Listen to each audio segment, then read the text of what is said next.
If we are in such a bad state of affairs, why blame these politicians? We have elected them. Speaking for myself, I had not even voted in my life till about 2015. And I realized that, so why? I felt that what is the point in voting? You are going to vote for a thief or a bigger thief or the biggest thief. So I felt that there was no point in voting. But then I also realized that we are equally responsible for the mess that we have created. By not going out to vote, we have allowed the bad people to get elected. And we staying out of politics. I'm sorry for interrupting. By not voting the vote or by not bringing good people into the politics? So first, not too many good people are getting into politics to even contest. And some of the ones who contest do not typically will. But my philosophy was, I used to justify to myself by saying that you are voting for 3 bad choices. How does it make a difference which of these bad choices get elected? That was my reasoning to stay out of voting. But then I also realized that the reason why the middle class gets freezed really badly in this country is because we don't go out and vote. And when we don't go out and vote, the politicians do not consider us as vote banks. And one thing that I've realized now in my life is that politicians work only for votes or only work for notes. That is money. Vote or notes? Votes or notes. If somebody is willing to give them notes, they will happily support them. For example, there is a lot of collusion that happens between industrialists and politicians, and there's a mafia that gets built up. Right? Where does that come from? From notes. And then there is the vote bank politics that happens to a range of various different things. Where does that come from? From votes. Right? Where they know that by doing this for them, they will keep casting their votes for them. The middle class in the middle neither has notes nor goes out and casts its vote. And that's where it's neglected, ignored. And I've seen this personally for myself when I was interacting with the government agencies and officials as part of BAF. People said, oh, you guys living in apartments, you middle class people, you do not come out and vote. You're not a vote bank for us. So whatever rule we pass, whatever we tell you, you better listen to us and not ask questions. This is how you got the statement. Some of them said openly, you guys living in apartment complexes, you do not vote. And hence you don't matter to us. But even though you vote or not vote, you have your own rights, right? That's not how our system works. That's not how our politicians think. They think only on the basis of who gives me the votes or who gives me the notes, and I do things only for those people. Some of these things made me realize that there's no point in blaming the politicians for the mess. We are equally, we the good citizens who have chosen to stay away from politics by not voting, not contesting, we are equally to blame. So let's stop complaining. Let's stop cribbing. If we have to bring about change, it has to be brought about by the good people also getting into politics. So that was a trigger point for me to start Bengaluru Navanirbana Party on September 22nd, 2019. Okay. So that's the journey to how I started BAP. But how it differ from a political party and what is its objective? Okay. So let's first start with what is BNP. And I'm going to throw a challenge at you after that. Okay. And the challenge is, please name one other political party which meets the same set of criteria that I'm talking of. Yes, I'll try to answer. So Bengaluru Navanirbana Party, BNP, is a party that is focused only on one city. That is Bengaluru. That's why I have named it as Bengaluru Navanirbana Party. This is not Mysuru Navanirbana Party. This is not Karnataka Navanirbana Party. This is not Bihar Navanirbana Party. This is not Bharat Navanirbana Party. This is Bengaluru Navanirbana Party. The focus is not just on one city. The focus is exclusively on its municipal governance. And what that means is the focus is only on the civic issues, civic communities and civic infrastructure of the city. Our footpaths, drains, potholes, playgrounds, parks, streetlights, skywalks, lakes, trees. That's the only focus. How do we set this right? How do we make this better? We do not take a stance on any of the national or state level issues. Whether it is your hijab controversy, Citizenship Amendment Act, Farmers Bill, issues that we are having with Bangladesh or China. These are all important issues, but we do not take a stance on that. Our stance and focus is only on these kind of issues. Okay. What if any of the deals that affect Bangalore, in Bangalore, those people who are staying in Bangalore? If anything that impacts Bengaluru, we absolutely take a stance. So if anybody can tell me how Citizenship Amendment Act impacts the grassroots governance in Bengaluru, I'm happy to take a stance on that.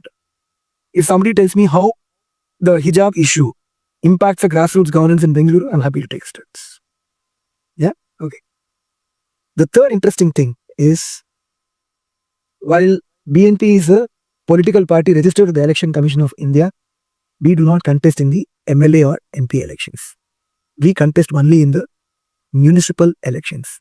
In Bengaluru, it is BBMP, so we contest only in the BBMP election. The objective is to give good citizens to contest as corporators and take the responsibility and ownership for their respective wards and localities, with the singular vision, dream, and objective of making Bengaluru the best city in the world. That's a challenge to you now. Please name one political party, not just in India, anywhere in the world, that fits this description. Well, a few months ago you said vote or not. I think they have fit into those area. Nobody thinking about tree, nobody thinking about potholes, nobody thinking about rivers, nobody thinking about anything that related to nature or the people who are staying over there. That's true. I don't think anyone fit in this category. So that's what makes BMP really unique. That's what makes us completely different from anybody and everybody else out there. So if you see 20 years back or 30 years back, how many lakes we had in Bangalore? Bengaluru was described as a city of 1,000 lakes. But hardly we see anything now. Many of those have been destroyed over a period of time. Now I think we'll have not more than 200 to 250 lakes in the city. Many of them have been encroached. So that's the state of our city. That's we can't undo the misdeeds and the disasters of the past. But one thing that we can try to do is to restore the city to its old glory to the extent that we can and prevent further deterioration from that. And I think there's still hope for the city. There are still lots of open spaces, green spaces that we can still create or we can still manage. At least that needs to be done properly. That is why we need a party like the Bengaluru Navanirbana Party with the kind of focus that we have. So now the lakes that we have, I think the lakes will be remain as you said 200s or more than 200s, whatever lake we have. They're not going to get converted into a concrete jungle or something like that. I do hope so, in the sense that we are doing our best to prevent encroachment of a few lakes that we already see. And there are some of our team members, including I'm a trustee of a lake myself. We're all doing our bit to protect the lakes that are there. But we can only do as much as we can. But there is an active collusion between some of the builders and the politicians who do keep doing this nonsensical stuff from time to time. So we'll do our best to prevent that from happening. As per my understanding, politics is all about power, right? Wherein you can do a lot of things on paper, on ground as well. But your existence is much near to corporation level. So how it get when you think can be done on a bigger scale? How is there any point the power overpower you?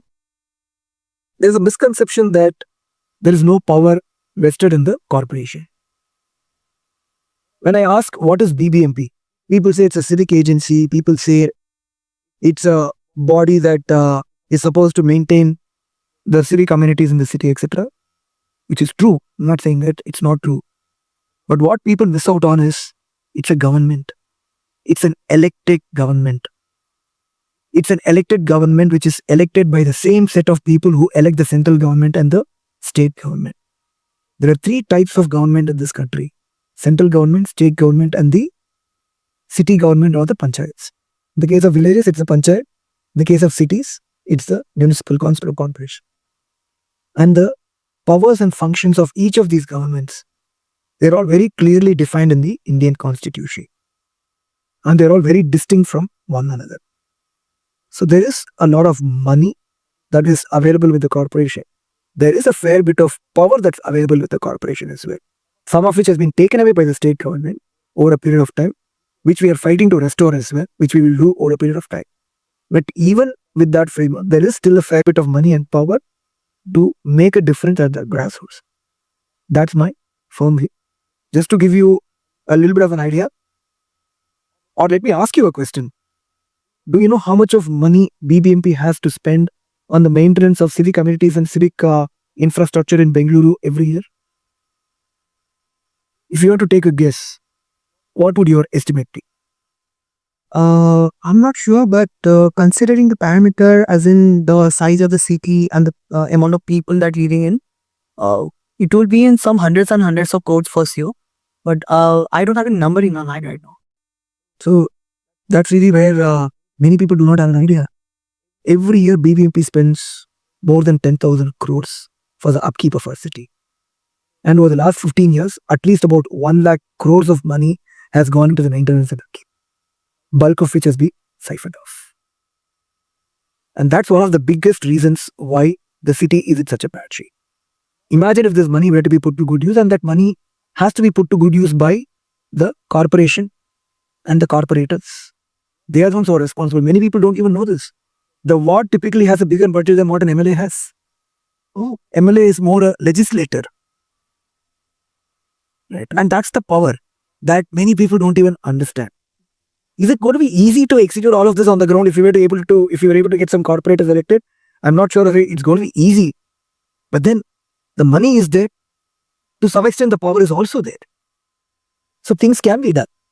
Even if it takes time, we can do it step by step. And that is the principle with which we have to work.